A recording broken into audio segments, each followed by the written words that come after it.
हरे कृष्णा। आप सभी को ललल छठ हल छठ व्रत की हार्दिक शुभकामनाएं।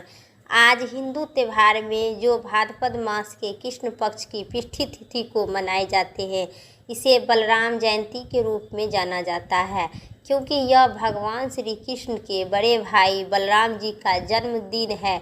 इसे माताएं अपनी संतान की लंबी उम्र के लिए, खुशहाली के लिए इस व्रत को रखती है एवं कथा सुनती है एवं कथा पढ़ती है। तो आज भाद्रपद मास के कृष्ण पक्ष की पृष्ठी तिथि को यह भगवान श्री कृष्ण के जेठ भ्राता श्री बलराम जी का जन्म उत्सव के रूप में आपको विस्तार पूर्वक कथा सुनाते हैं। मंचित और श्रद्धा भाव से बोलिए श्री कृष्ण भगवान की जय, बलराम भगवान की जय। प्राचीन काल में एक ग्वालिन थी। उनका प्रसव काल अत्यधिक निकट आ पहुंचा था और एक ओर प्रसव से व्याकुल थी, दूसरी ओर उनका मन था कि गौरस दूध दही बेचने में मन लगा था। उन्होंने सोचा कि शायद प्रसव हो जाएगा तो गौरस यूं ही पड़ा रहेगा।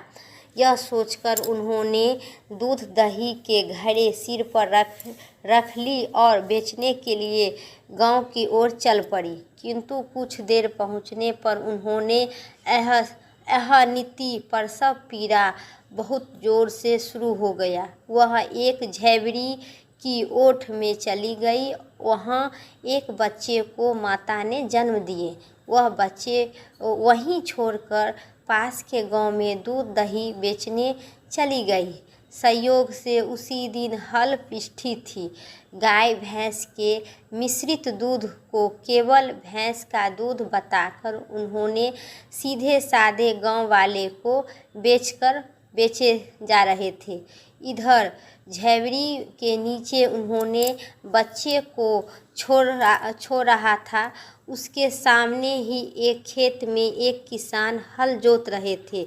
अचानक उनके बैल भड़क उठा और हल का फार बच्चे को शरीर में घुस गया। बच्चा मर गया। इस घटना से किसान बहुत दुखी हुई। फिर भी उन्होंने हिम्मत और धैर्य से काम लिया।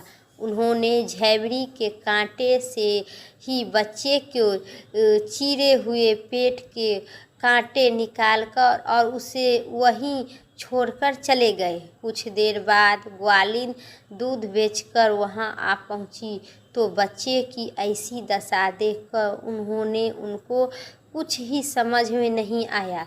देर तक वहीं पर रोते बिलखते रही।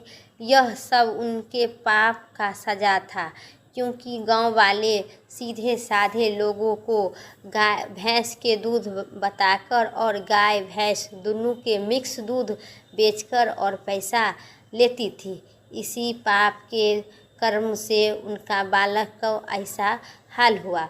उस दिन भाद्रपद मास के कृष्ण पक्ष की पृष्ठी तिथि थी, जो बलराम जयंती था।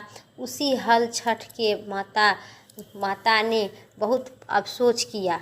वह सोचने लगी कि शायद मैं झूठ बोलकर गाय का दूध न बेचा होता तो गांव की स्त्रियों का धर्म भ्रष्ट नहीं किया होता तो मेरे बच्चे ऐसा दशा न होती। अतः मुझे लौटकर सभी को गांव वाले को बता देना चाहिए और अपना प्रायश्चित करना चाहिए। ऐसे निश्चय कर उस गांव में पहुंची जहां उन्होंने दूध दही बेचकर आई थी। ग्वालिन गली गली घूमकर अपनी करतूत और अपने फलस्वरूप मिले दंड का बखान करने लगी। तब सभी स्त्रियों धर्म रक्षक और उस पर रहम करके उसे क्षमा कर दिए और आशीर्वाद दिए। बहुत सी स्त्री द्वारा आशीर्वाद लेकर जब वहां पुनः झैबरी के नीचे पहुंची तो यह देखकर वह ग्वालिन आश्चर्यचकित हुई और वहां उनका पुत्र जीवित अवस्था में पड़ा था। तभी उन्होंने सर्वप्रथम के लिए झूठ बोलने के लिए ब्रह्म हत्या के समान समझा और प्रण ली कि कभी नहीं मैं झूठ बोलूँगी। प्रण लेकर भगवान श्री कृष्ण और गौ माता के प्रणाम की।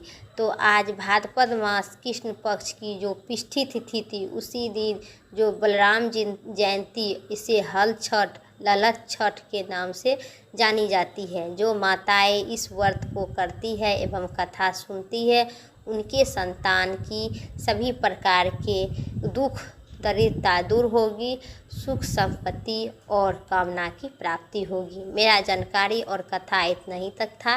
उम्मीद करते हैं कथा इस वीडियो अच्छी लगे तो लाइक करें, चैनल पर नए सब्सक्राइब करके कमेंट में बलराम भगवान की जय जरूर लिखें, श्री कृष्ण भगवान की जय जरूर लिखें।